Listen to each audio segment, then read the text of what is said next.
Bonjour à tous. Alors, on n'est pas nombreux aujourd'hui en physique, mais il y a du monde en digital et il y aura du monde sur le replay et c'est ça qui est important. Et c'est ce que je disais à la conf avant, je crois que c'est malgré tout important qu'on soit là, aussi pour soutenir les organisateurs parce que c'est beaucoup d'énergie de dépenser et cette énergie, elle a beaucoup de valeur parce qu'on sera content de les retrouver quand tout ira mieux et qu'il y aura du monde. Donc, et on On sera les content de soutient. revenir. Donc, on les soutient fort et notre présence est une vraie marque de soutien pour eux. Voilà, au moins c'est dit. Bonjour Anaïs. Bonjour Sébastien. Donc Anaïs est fondatrice des Récupérables, qui est donc une marque de mode, d'upcycling, voilà. On récupère, on refait, on ne jette rien. Exactement. Et voilà. Alors je te laisse la parole, tu nous introduis un peu les Récupérables. Ouais, je vais vous raconter ça. Je vais peut-être partir même de la genèse et du pourquoi, du comment, parce que c'est, je pense, intéressant de partir du point de départ. Donc, je vais pas vous faire mon CV, je vais plutôt commencer. J'avais 25 ans, j'arrivais à Paris et je travaillais dans une ressourcerie. Après avoir bossé dans pas mal de friperies du Marais. Donc, je ne sais pas si vous voyez ce que c'est une ressourcerie. C'est un établissement qui gère sur un territoire donné un centre de tri, de collecte et de revente à bas prix. Donc, c'est vraiment de l'économie circulaire. C'est du réemploi, en fait. Et donc, mon rôle, c'est des amis. Donc, j'aurais dit, ouvrez-moi une boutique, je prends les meilleures pièces. Je vous fais un petit merch sympa et je raconte une histoire et je sensibilise sur les conséquences de la mode. Je vous parle de ça il y a donc longtemps, 5-6 ans. Donc ça va, peut-être 7-8. Je suis pas très douée sur les années dans le passé. Et c'est vrai qu'on n'était pas vraiment sensibilisé à toutes ces questions-là. Moi, je le savais puisque dans ces ressourceries, on mesure ce qui arrive en termes de déchets. Et donc, dans une seule ressourcerie, dans un seul arrondissement, dans une seule ville, il y avait un apport volontaire. Donc, c'est même pas proposé aux gens ou leur proposer même de l'argent. Hein, c'est vraiment du don et en plus, il faut se porter les sacs. Les gens apportaient 300 kilos de vêtements par jour à l'époque. Et là, je me dis, waouh, ça fait vachement beaucoup tout de même. Quel est le problème? Donc, voilà, au quotidien, je prenais ces fripes. C'est un peu le terme originel hein, de la fripe. Donc voilà, je prenais ces fripes et puis j'orchestrais ça dans une petite boutique. Ça finissait par bien marcher. Il y avait une dynamique de le quartier. C'était dans le 11e rue de la Folie Méricourt. Et donc, la boutique commence à fonctionner, quelques événements.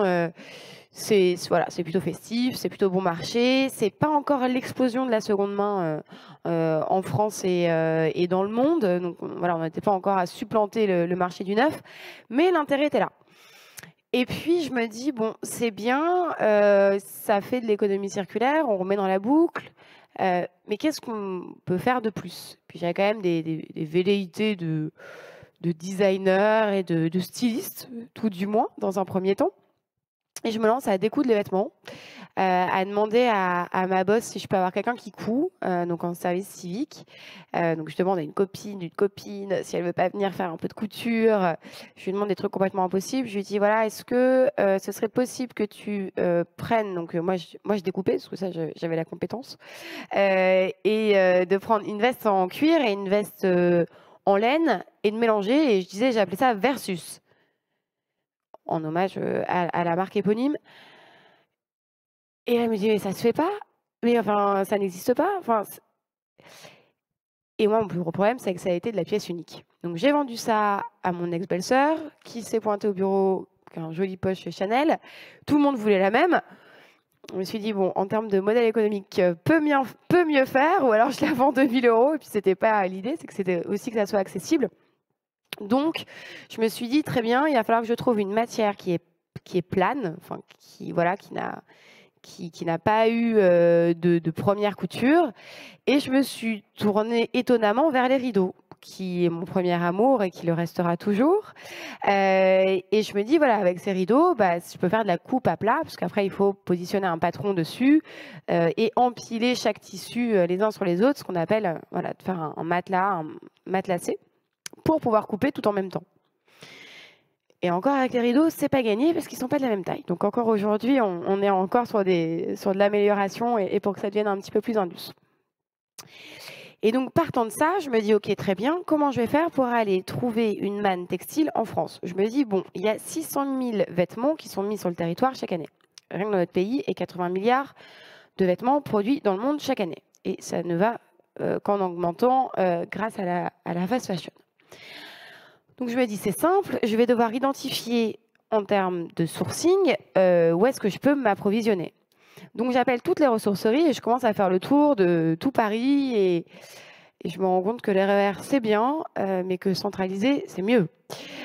Donc, j'appelle le relais et le relais, c'est un acteur, je ne sais pas si vous connaissez, si vous voyez les bornes en fait blanches. C'est un peu la face apparente du relais. Et en fait, c'est un organisme assez incroyable qui avait été lancé par le mouvement Emmaüs. Qui est une entreprise d'économie sociale et solidaire qui travaille énormément sur la réinsertion sociale avec un accompagnement vraiment hyper carré et tout, qui permet donc à des personnes très éloignées de l'emploi de se retrouver à nouveau dans la société et faire partie de celle-ci. Et c'est eux qui collectent en fait quasiment la totalité des textiles, puisque les associations comme le Secours populaire, le Secours catholique, Emmaüs ou autres, finissent par redonner au relais. Donc le relais, c'est vraiment le bout de la chaîne. Et qu'est-ce qu'ils font de ces textiles? Ils en font du réemploi, donc ils les remettent dans la boucle, dans leur boutique. Il y a une boutique dans le 15e et une dans le 20e à Pyrénées. Donc ils ont cette solution-là, qui est aussi un petit peu rémunératrice, parce qu'il faut faire vivre cette grosse structure. Après, ils ont un système d'export. Et il y a aussi quelque chose qui est en train de se développer, qui était assez balbutiement et voilà, qui est maintenant très sollicité, qui est le recyclage du textile, qui n'est ni du réemploi ni de l'upcycling, mais bien, je prends une matière, je la détruis, je la transforme par un procédé chimique et industriel, et je viens retisser un fil, enfin, refiler un fil et tisser un tissu. Et donc, ça, c'est un grand sujet du relais qui est développé dans le Nord. Et ils font aussi du métis, qui est donc une espèce de matière qui vient s'agglomérer, qui sert aussi bien pour l'isolement thermique et phonique des particuliers et des maisons. Donc là, on se dit, ah ok, ça a vachement de sens. Donc moi, bosser avec eux, je trouvais ça super. Et donc encore aujourd'hui, on leur achète des rideaux. Donc ça, c'est plutôt une fin de rouleau de luxe. Donc j'ai pas mis mes rideaux, c'est plutôt l'été, parce que les rideaux, c'est plutôt du coton, qui ont 20 ans d'âge et qui ont déjà fait l'épreuve du feu, puisqu'elles ont tenu pendant 20 ans, 30 ans, plus parfois. Et ce qui est dingue, c'est comment on commence à reconnaître tous les imprimés. Hein. On les connaît, on se dit « Ah, c'est Japon bleu, lui !» Voilà. Donc, en fait, on se rend compte de la production qui a été faite en France il y a 20, 30 ans, 40 ans, et puis qui s'est arrêtée. Et nous, on l'a refait vivre avec cette idée-là. Les récupérables est assez connu pour ça, parce que c'est un peu Scarlett O'Hara, c'est un peu fantastique et magique. Mais ce n'était pas nécessaire pour construire un business là-dessus en termes de sourcing. Donc, j'ai été voir TDV. TDV, c'est le dernier fabricant de tissus de travail. Ils sont en Mayenne, à Laval, et ils font un boulot extraordinaire, c'est les champions du développement durable dans le textile depuis 30 ans. Christophe Lambert avait repris, c'est une entreprise familiale. Et donc, ils viennent filer et tisser. Et en fait, ce qui est dingue, c'est qu'on ne sait plus. On ne sait plus comment sont faits nos vêtements. On ne se rend plus compte de la graine qu'on va planter, qui va germer, qui va fleurir, etc. On est complètement décorrélé, déconnecté de cette réalité, en fait, de jusqu'à la graine. Et même moi, en faisant ce travail, hein, je me suis dit, ah ouais, quand j'ai vu espèce de petites chenilles comme ça, donc c'est mécanique, hein, donc c'est des petites chenilles, et puis il y a un petit bout de on ne sait pas quoi, qui danse dans des grands cylindres. Je leur dis, c'est quoi? Je dis, bah, on fait du fil. Waouh! Donc voilà. Il y a d'ailleurs un reportage TF1 qui avait été fait sur le sujet, et c'est vrai que ça permet de se dire, ah oui, c'est comme ça qu'on fait. Et de se dire, ça prend du temps. C'est quelque chose, donc ça a un coût, etc. Bref, dans toute cette dimension, problématique de notre société de consommation, c'est qu'on nous apprend à consommer, mais on ne nous apprend pas à regarder ce qu'il y a derrière toute cette chaîne, et donc de reconnecter avec les savoir-faire, etc. Donc visiter ce type d'usine, si un jour vous en avez l'occasion, ou que c'est des sujets qui vous intéressent, c'est vraiment un puits de science, et de se reconnecter avec, voilà. Moi, je porte un smoke en polyester. Le polyester, c'est du pétrole. Il fallait bien le réutiliser. Pourquoi je vous dis ça? Parce que les récupérables est une solution. Est une solution pour réutiliser ces rideaux, pour réutiliser les tissus donc non conformes de chez TDV, donc en bleu de travail et vert RATP, c'est pas une blague, en développement, couleur encore plus jolie, et des fins de rouleaux de luxe avec des grandes marques comme Carole, comme Chantel, etc. Donc de se positionner, nous, tout petits, vraiment tout petits, mais très très costaud, pour des entreprises qui cherchent des solutions à court terme face à une sollicitation de leur communauté et une gronde un peu générale du citoyen qui se dit alors depuis l'après-guerre, on a tout mis dans le plastique, on a tout mis... plastique, ça veut pas dire pétrole, mais c'est du pétrole. En fait, on peut avoir du plastique qui pollue pas. Ça, c'est encore... toutes ces sémantiques, j'insiste un peu parce que sinon, on ne sait plus de quoi on parle. Et la grande question, ça a été qui est-ce qui a lancé les grandes séries dans le monde? Eh bien, c'est l'armée, parce qu'avant, c'était des couturières qui, on leur donnait les patrons des grandes maisons de couture, et elles copiaient. Dior, elle copiait, Balenciaga, etc. Donc, c'était que des petites unités comme ça, indépendantes. Et puis, le Fordisme est passé par là. Les premières séries, ça a été pour l'armée, parce qu'il fallait bien habiller tout le monde de la même façon et en avant-marche.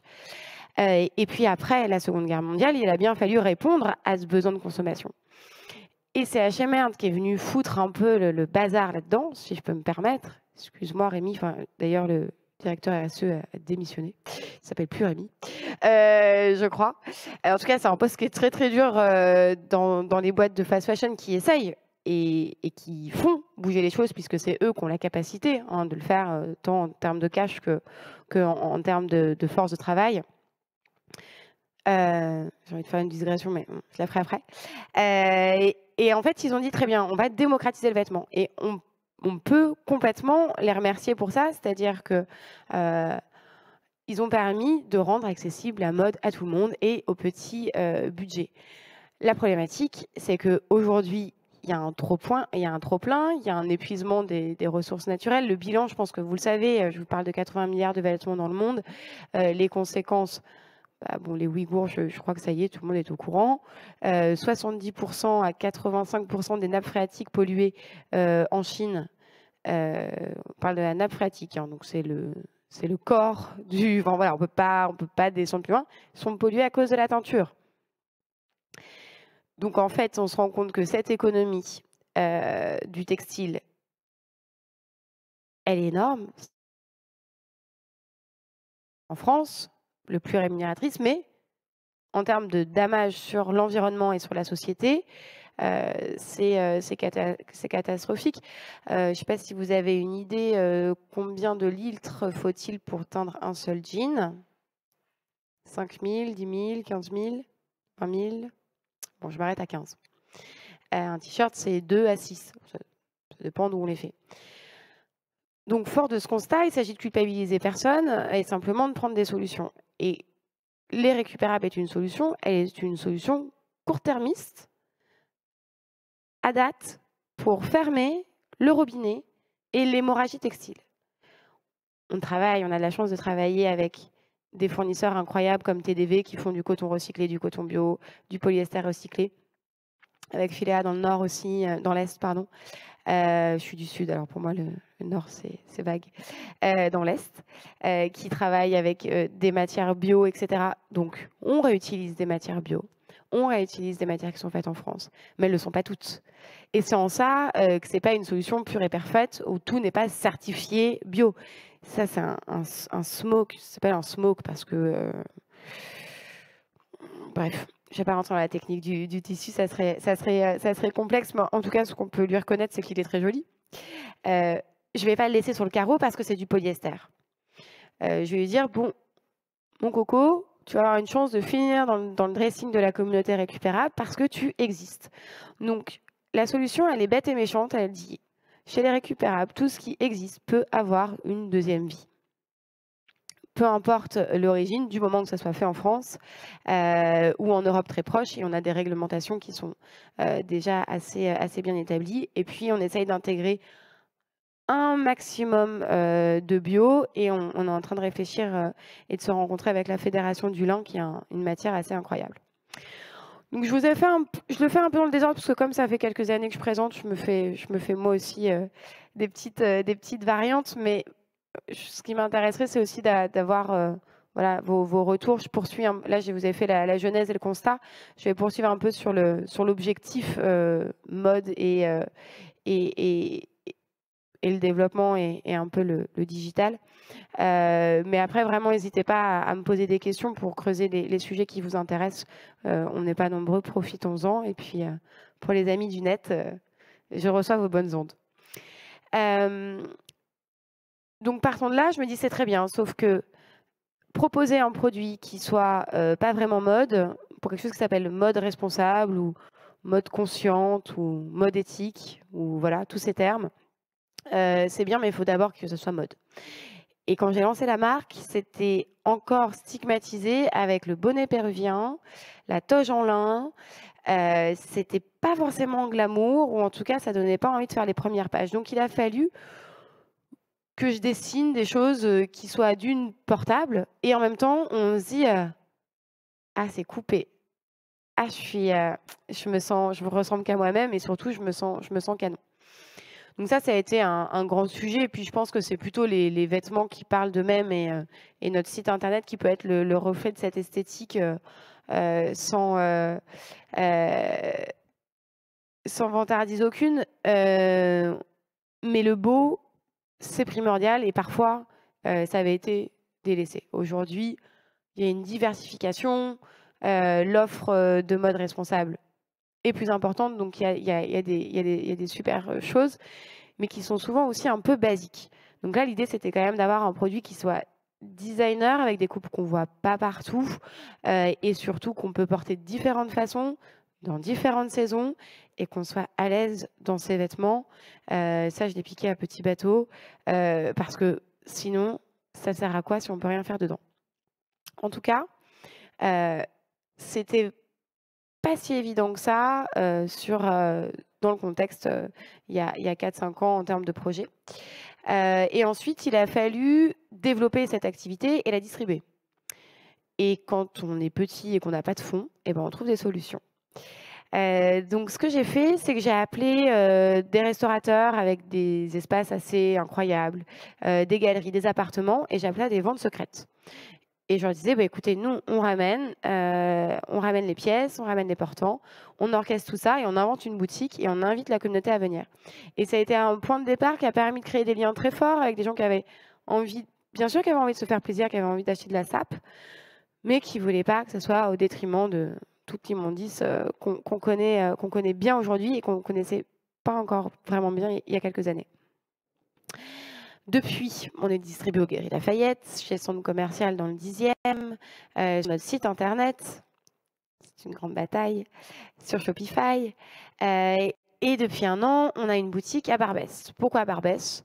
Parce que ça fait aussi partie de l'ADN de la marque, de prendre plein de combats et de dire qu'on peut mixer et qu'on peut amener de la diversité dans un quartier dynamique, disons.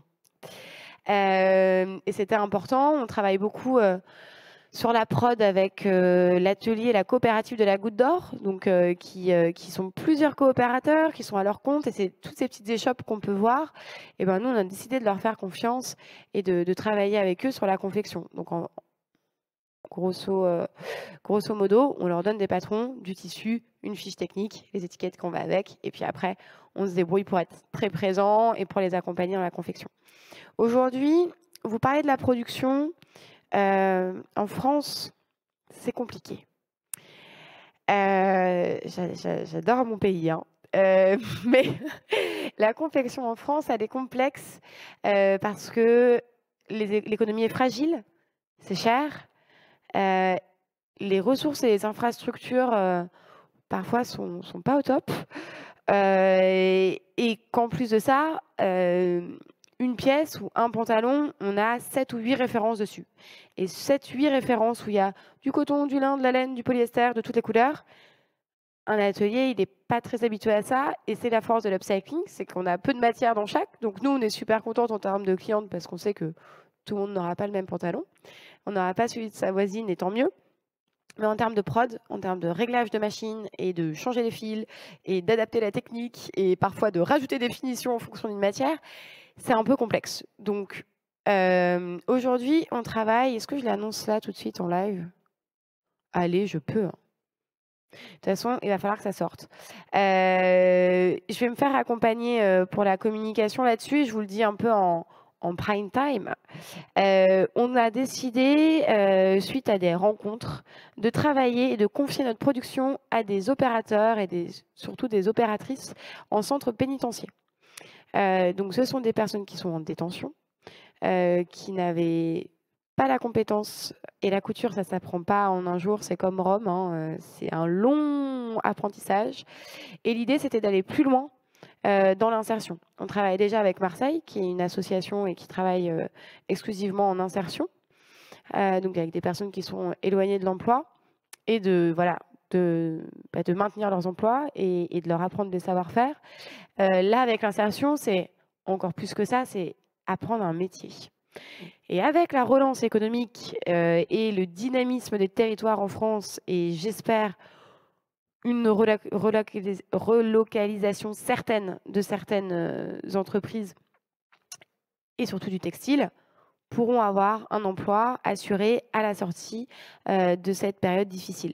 Ça a été un grand sujet. Je ne l'ai pas encore annoncé sur nos réseaux sociaux et dans la presse. Je suis en train de travailler avec une journaliste là-dessus parce que sans visuel, pas de com, pas de presse.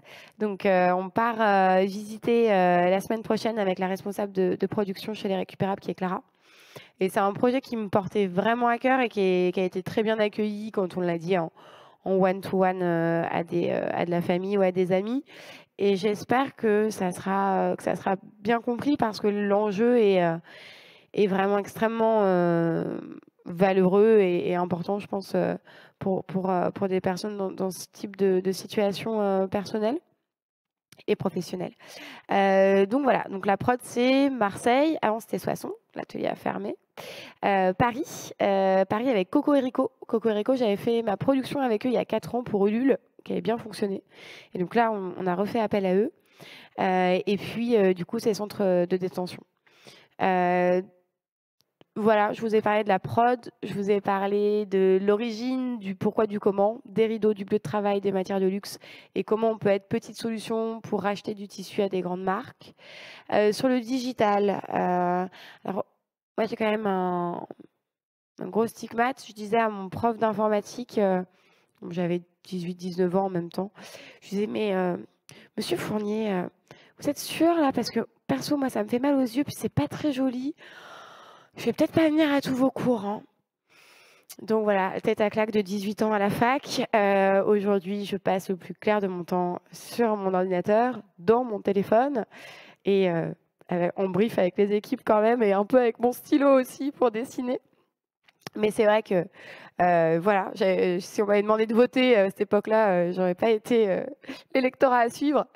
Et du coup, j'ai dû rattraper tout ça. Il y a Martin, mon collaborateur, qui a pu profiter de l'événement et de toutes les compétences et de rencontrer apparemment 2 super boîtes. Il avait l'air super enthousiaste et ce qui m'a glissé dans l'oreillette était plutôt chouette. Donc pour vous faire un petit topo, pendant le confinement, bon, moi j'avais de la chance, j'ai été voir la prod à Marseille et du coup j'y suis restée. Après, bon, l'intensité des journées méritait bien un petit 20 degrés, hein. J'avoue que voilà, je pense que pour tout le monde aurait dû avoir un petit 20 degrés parce que c'était tellement sport qu'il fallait gérer la crise. Voilà, quand on vous dit mais alors la production, parce que j'ai des investisseurs que j'adore, alors la prod, bah, c'est qu'ils font des masques. Ah bon? Parce qu'ils ne veulent pas faire les combi shorts, parce que les combi shorts c'est bien, mais je crois que là il faut faire des masques. Donc nous, la prod, elle s'est arrêtée, hein. Les ateliers ont été réquisitionnés pendant 2 mois, voire un peu plus, donc ça a eu des conséquences un peu drama qu'on a su, voilà, on a su surpasser cette grande épreuve, comme pas mal d'entreprises. Voilà, on se félicite tous d'avoir passé cette épreuve-là. Et donc, je me suis beaucoup interrogée sur notre site, sur le digital, sur comment s'améliorer. Alors, je suis loin d'être experte, mais j'ai compris ce que voulait dire le SEO dans son ensemble. J'ai compris que quand je rédigeais mes textes en disant un tantinet années 30, pour mon petit chapeau, que c'était pas très SEO, hein, qu'il fallait mieux mettre bonnet et puis le répéter 3 fois dans la description produit. Donc j'ai Farah maintenant qui me coach en SEO, donc je lui dis ah non, là c'est trop moche là. Donc c'est un peu la bataille entre l'ADA et faire remonter le site un max. Et donc c'est Martin qui s'est chargé donc de trouver 2 profils, un SEO, un SIA SMA. Et il a fallu passer un cap, c'est-à-dire que nous, petite marque d'upcycling, qui essayons d'envoyer pas trop de mails, qui donc ne reproduisons pas de matière, faisons plutôt tout au local en France, avec même de la mercerie française. C'était pas très, ça est un peu antagonique de balancer des grosses campagnes de pub sur Facebook et de spammer tout le monde et faire du lookalike et du retargeting et tous ces mots magiques. Mais en même temps, il faut savoir vivre avec son temps. Et ce qu'on a fait, c'est que du coup, on a créé des contenus créatifs et adaptés pour ces campagnes-là, qui sont pas trop dans l'offensive et qui permettent simplement de remonter, et à des personnes, et on l'a vu, qui nous disent ah mais ça fait 2 ans que je vous suis, mais là en fait il y a Facebook qui m'a dit coucou, les récupérables, ils ont ouvert une boutique. Et donc, ça correspond à nos valeurs de se dire, OK, très bien, c'est du digital. Et si ça peut repasser par de la rencontre et du drive to store ou de l'achat sur le net, et que les personnes sont contentes de leur achat et de leur impact, et ben, je me suis dit, OK, go, il faut y aller à fond. Et donc, on a un sacré objectif pour l'année prochaine, plutôt sur du digital, et qu'on couple avec la boutique pour continuer à avoir un lien dans le présent et dans la vraie vie. Voilà, moi je suis intarissable, je peux vous raconter des histoires pendant des heures. Il y a tellement de sujets. Je me suis rendu compte, là à la rentrée, on était un peu... et en fait, je me suis rendu compte qu'on faisait 7 métiers et qu'on était moins de 10 pour le faire, freelance compris, et voilà. Et donc, je me suis dit, c'est donc pour ça. Donc, on a des sujets surtout, et c'est vrai que quand on rencontre un corps de métier, il se passe tellement de choses qu'on peut en parler pendant des heures. Moi, ça m'intéresserait de savoir ce que vous en pensez, si vous avez été voir avant la conférence. Vous avez dit, oh là là, votre site n'est pas très responsive, hein, j'ai rien compris. Pour cliquer sur le bouton, c'était naze. Le call to action, je ne l'ai pas vu. Enfin, voilà, ça m'intéresse, même si vous avez des questions sur la prod, sur la genèse. Je suis là. Don't be shy.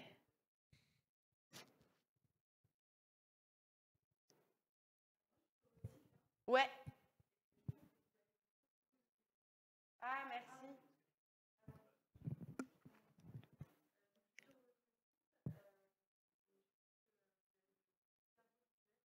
Merci. J'imagine que ça vous prend du temps de faire tous les shootings. Ouais, c'est complexe. C'est ce que j'essaye de dire sans se targuer de ça. C'est que dans mode, il y a mode. Et c'est vrai que ça a été un grand sujet, et je le dois à ma meilleure amie qui se marie ce week-end. Et c'est Lucie Sassia qui réalise, elle est l'imagier des récupérables. Elle a vu le projet se construire, c'est à elle que j'ai dit je vais faire de la mode avec des rideaux, ça va être génial. C'était vraiment une amie, quoi. Elle m'a dit vas-y. Elle y a cru. Et c'est elle qui nous a accompagnés là-dessus, aussi bien sur le shoot en studio que tu peux voir, donc deuxième image, enfin, sur le téléphone, deuxième image. Et après, sur les campagnes, et la complexité qu'elle va avoir, c'est qu'on n'est pas sur des volumes de vêtements très vaporeux, avec des robes en mousseline. Enfin, c'est souvent des vêtements qui se tiennent, donc il faut trouver comment on vient créer du mouvement et un truc pas trop statique. Et surtout, le plus grand challenge de cette marque, c'est qu'il y a 7-8 références par modèle. Donc là, on a 350 refs sur 20 modèles. Donc voilà. Donc ça veut dire qu'elle doit shooter à chaque fois en campagne. Donc là, le shooting que tu vois, c'est justement chez un ami de Martin. On a eu la chance d'aller en Normandie. Mais en fait, c'est un marathon, quoi. On commence, on se lève à 7h. On arrête de shooter à 18h parce que c'est pas le bagne non plus. Et puis de toute façon, la lumière déclinant à cette période de l'année, c'est moins intéressant. Et en fait, elle a apporté son expertise à chaque moment, c'est-à-dire aussi bien dans le coaching de la modèle qu'elle a en face d'elle, et elle en a développé une expertise maintenant ça fait plus de 10 ans qu'elle est photographe, mais aussi sur des histoires de lumière et de matière et chaque. Donc là, on a shooté dans une petite maison un peu désaffectée, on ne se rend pas compte, on aime beaucoup l'urbex par ailleurs. Et donc à chaque fois, c'est des tableaux. Donc elle me dit, Anaïs, là, tu as des touches de rouge, donc il faut faire remonter les rouges. Et donc, c'est créer un tableau, mais créer un tableau presque pour une pièce. Et c'est ça la complexité, mais je te remercie et je lui transmettrai ton retour là-dessus parce que c'est vraiment un challenge. Et après, le shooting du studio, là, faut y aller, quoi. C'est une amie, elle est mannequin pro et heureusement parce qu'elle fait tac, tac. Et elle tourne et c'est bon. Et moi, je suis juste à l'ordi comme ça. Et Lucie, elle me fait, t'as validé? Et on met les étoiles directes parce que du coup, il y a 2000 images jour pour les avoir toutes. Et puis qu'après, on ne nous dise pas, ah, mais je peux l'avoir de dos, celui-ci. Je dis, bah non, on a shooté tous les autres de dos, mais celui-là, je ne l'ai pas, mais c'est un peu le même. Et c'est toute la complexité. Et tu vois, là, on a relancé de la prod parce que du coup, on n'a pas eu les sweats pour le shooting. Donc, ils vont être lancés là. Et donc, c'est l'enjeu de se dire, on va avoir des nouvelles chemises, parce qu'il n'y en a plus, des nouveaux sweats, parce qu'il n'y en a pas eu, et un peu de réassort sur le Kimbo. Kimbo, c'est Kimono Bolero, c'est une veste courte qui fonctionne vraiment, vraiment bien. D'ailleurs, on est en train de refaire une taille en plus. Et ben, il faut refaire un shooting. Et un shooting, c'est des coups... C'est des gros coups et c'est des super moments et c'est aussi un peu stress.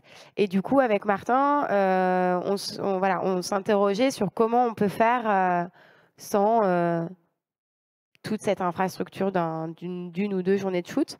Et on n'a toujours pas trouvé la solution.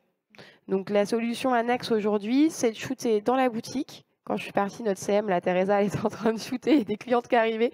Je dis, ah, ici, c'est studio de création. Et c'est ça aussi que les gens aiment bien en passant, parce que voilà, à chaque fois, ça bouge. Elle était en train d'essayer de shooter sur fond blanc quelques modèles qui n'étaient pas sur le site et de faire comprendre qu'en fait, le Kimbo 1 est le même que le Kimbo 2, qui est marron, et l'autre est marron clair. Et c'est tout l'enjeu que tu notes ici du fait de l'upcycling, quoi. Donc du coup, vous avez un photographe en interne. Comment vous travaillez parce que vous êtes très peu et finalement, vous arrivez quand même à faire de beaux rendus. Voilà, le site, franchement, il est pas mal, hein, je trouve. On voit. Merci, je pas mal, transmettrai. C'est assez en mobile, je trouve. Franchement, il y a un très beau rendu. Cool. Et vous disiez que vous étiez que 10, non? Ouais, on a une petite dizaine, ouais. Ouais, donc c'est vraiment pas beaucoup en fait pour faire tout ça. Sachant que j'organise, moi aussi je fais des shootings et c'est vrai que des fois ça prend beaucoup de temps. Ouais.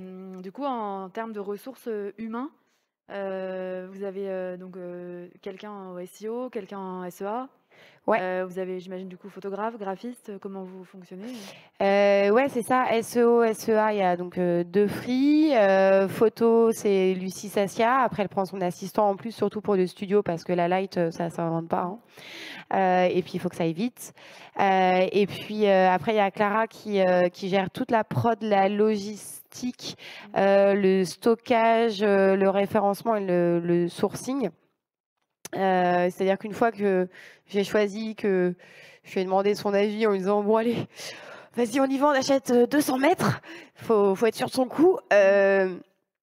Et ben du coup, voilà, faut aller le chercher, faut le stocker, faut faire les factures, etc. Donc Clara, elle a vraiment un poste hyper clé et elle fait aussi toute la gestion avec tous les ateliers plus les réassorts. Oh mon Dieu, on n'a plus de pantalons, c'est Noël dans 1 mois et demi, on fait comment?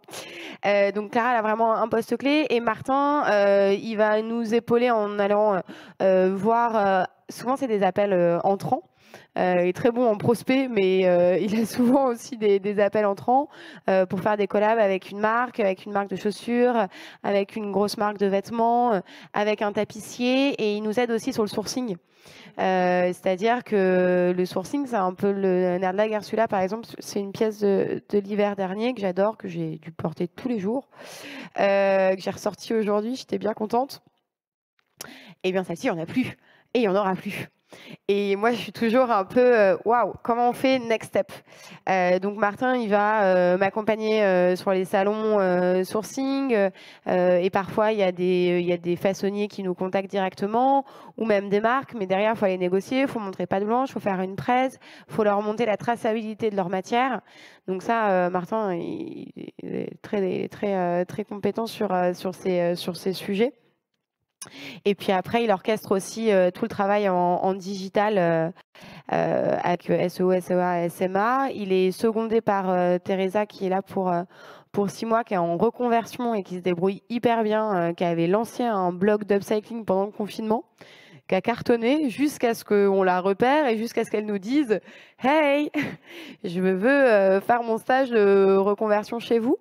Donc Teresa, elle va vraiment bosser le montage, tous les contenus vidéo, Insta, donc toutes les stories, les 5-6 stories par jour qui sont en adéquation, elle les monte, elle les crée. Soit elle prend les images qu'on a faites avec Lucie sur les shoots, soit elle prend les images des ventes secrètes qu'on fait sur les toits de Paris ou à Lyon, ou là on va aller à Bordeaux, mais bref, un peu compliqué en ce moment. Donc soit elle prend ces images-là, elle les compile, elle les détourne, elle les crop et elle les remet dans la machine pour avoir les 5-6 stories par jour pour être référencée un maximum par Facebook.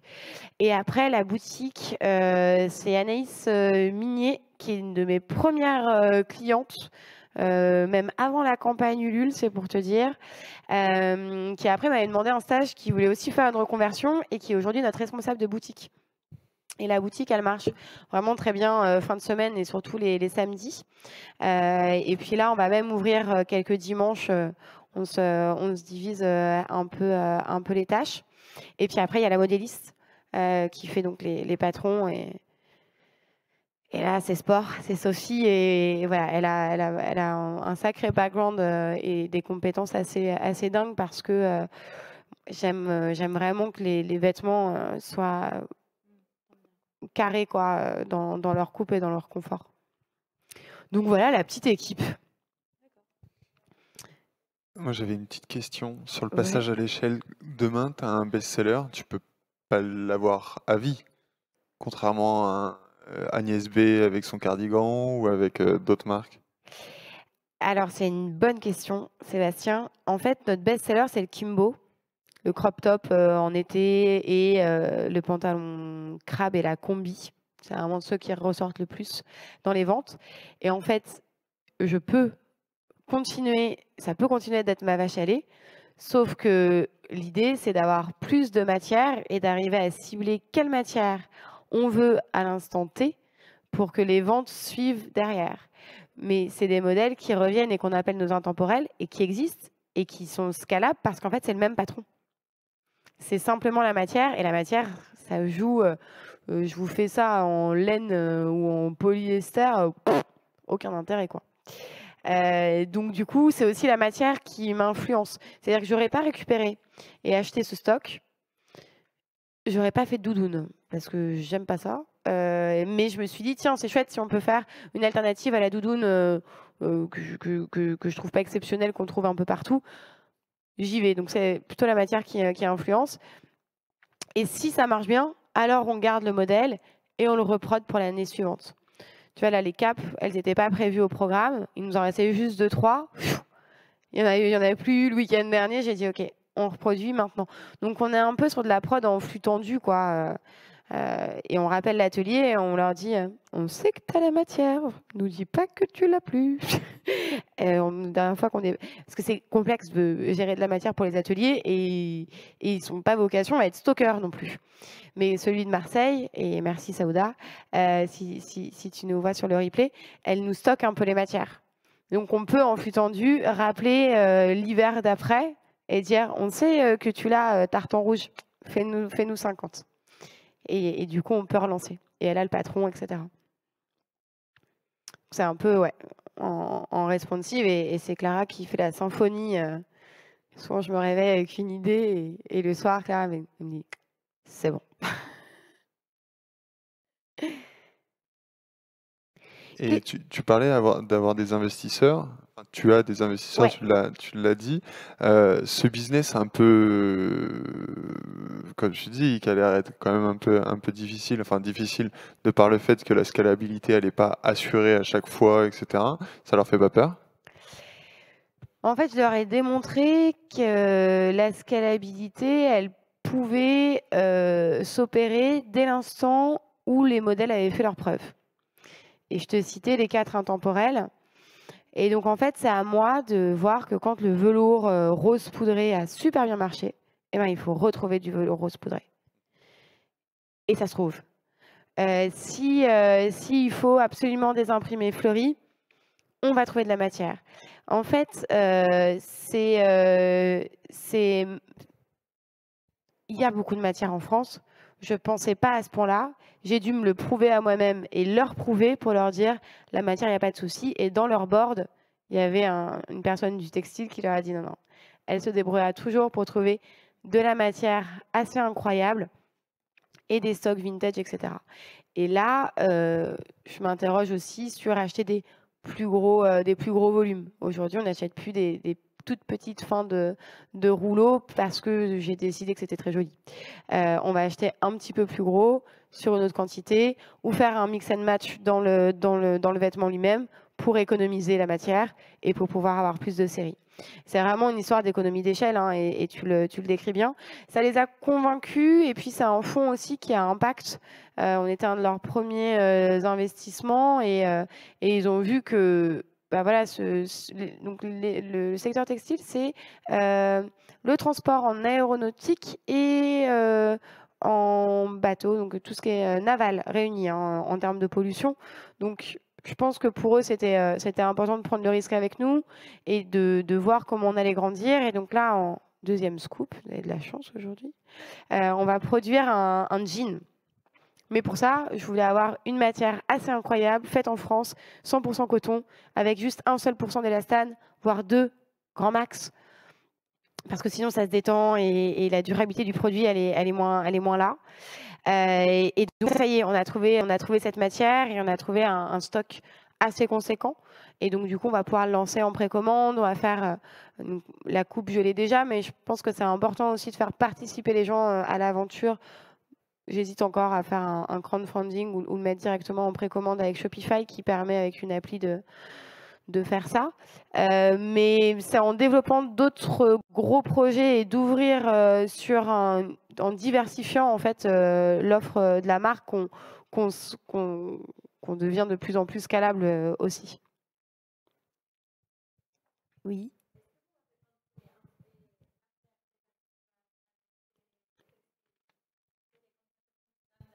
Mm.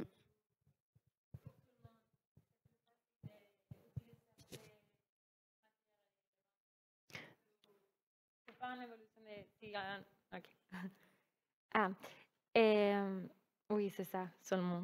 Et si c'est plus facile de le faire et de vendre pour avoir une taille unique et c'est pour tout le monde, femme, homme, petit, grand. Oui, c'est une bonne porte d'entrée, l'accessoire. On travaille l'accessoire avec nos chutes. Donc, on fait des chouchous. On va lancer une opération pour Noël d'ailleurs pour que les personnes puissent gagner des chouchous. On fait des sacs aussi, des tote bags, mais un peu plus design. Et après, c'est un autre métier. Donc j'avais commencé à développer un sac. Il faut que je termine ce développement produit parce que l'accessoire, je trouve qu'il marche très très bien quand il est souvent en cuir. Mais ça peut être du cuir d'ananas, du cuir de vin, etc. Nous, avec les matières un peu de tapisserie qu'on a, on fait des bananes avec des grands zips. Enfin voilà, elles sont assez bien conçues pour pouvoir y mettre quand même suffisamment de choses et puis garder ces petits papiers en sécurité. On fait des trousses de toilette, mais assez grosses, qui marchent aussi très bien, mais dans des matières qui se tiennent, parce que sinon, dans un tissu qu'on appelle flou, donc fluide, bop, ça fait un peu pumpkin qui retombe comme ça. Donc ouais, sac banane, pochette, on fait des bandeaux aussi. L'hiver, là, on va les sortir en velours. Mais ça va sortir bientôt, la semaine prochaine. On les fait en rideau l'été. Et puis avec nos chutes, vraiment plein de chouchous. Et il faut que je termine le développement de ce sac, mais il me faut des matières qui tiennent vraiment, ou trouver une alternative au cuir pour pouvoir le façonner. Mais ouais, tu as raison, c'est une super manne, l'accessoire. Merci à toi. Merci beaucoup Anaïs. Merci pour ton énergie. C'est important parce qu'on se rend compte que finalement, en étant tout petit, on peut venir aider les gros et en fait aider les autres. Parce qu'en allant récupérer chez les gros, on vient aider les autres et c'est super. C'est rare, enfin dans la mode il y en a un peu plus, mais des gens qui ont un vrai parti pris. Quand on va sur ton site, c'est vrai qu'il y a une vraie DA, il se passe un truc et ça fait plaisir, ça fait du bien. Donc bravo et on te souhaite le meilleur et j'espère que tu récupéreras les récupérables pour boucler la boucle. On bouclera la boucle, en tout cas, c'est promis. Merci pour l'invitation et merci pour le mentoring. Merci Sébastien.